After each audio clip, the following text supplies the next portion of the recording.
I turned on the sound and he said, there's nobody that's helped us. We've been forgotten. The parents of children that have been killed by illegal immigrants. His son was killed by an illegal immigrant. And I said, what he is doing now is so important in honor of his son. Just say hello and just give just a brief description, Jamil, because it's so important. He was with me last night along with other parents of other children that were likewise killed. Welcome to Gimme 5. What Donald Trump did over the weekend was so very important.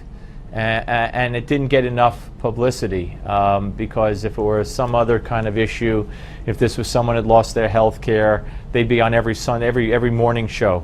It didn't really happen. But that's Jamil Shaw, who lost his son murdered by an illegal immigrant. And there were many more that met with Donald Trump. Here's Mr. Shaw's story. Thank you. Yeah, I just want to, like Mr. Trump was saying, my son was murdered by someone illegally in the country.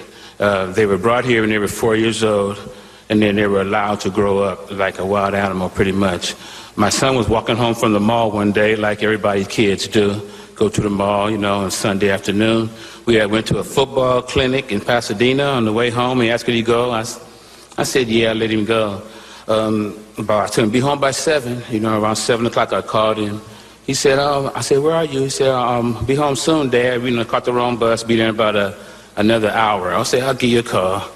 I called him again an hour later. Where you at? That's what I always say, where you at? He said, I'm right around the corner, old man. I'll be there in a couple minutes.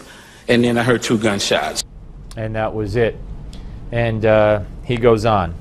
It was so crispy, it's like being in the gun range. If you've been in the gun range, you know that crispiness tells you how close, it is. And I already knew I had to feel it in my chest.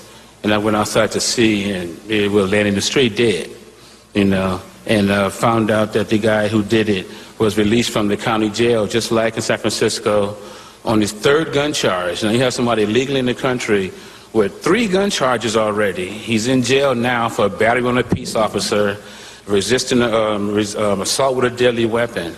And they gave him 8 months in the county jail, then let him out 4 months early. The same day he got out, he had the Mexican mafia orders the Latino gang members to go out the same day and commit crimes so you won't be rehabilitated. So it's like an order. You have to go out the same day and commit crimes in the black neighborhood. Yep. And here's Donald Trump. Once they found out that it was an illegal immigrant that killed their child, it became politically incorrect to even talk about it. They took it totally easy on the person, and the parents just got nowhere. That was 3 years ago. They just get nowhere.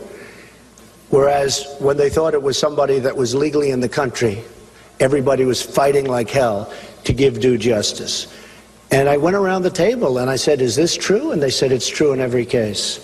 So there's something really bad out there, something really sick out there. And Donald Trump is the only one saying this. The only one saying this. Why?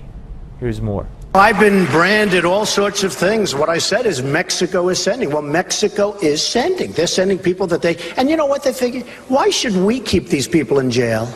Why should we? Why should we keep these people in jail when the American people are led by such stupid leaders that they'll put them in jail, or worse, they won't put them anywhere? Like what happened with Jamil, what happened with Kate, the magnificent young woman from San Francisco. He came back in here 5 times. He should have been in a Mexican jail. He should have never been in the country. Should have been in jail. But he should have been in a jail from Mexico. But Mexico figures, why should we take care of him for the next 40 years? Let's let the dumb people in the United States with their really dumb leaders take care of all our problems.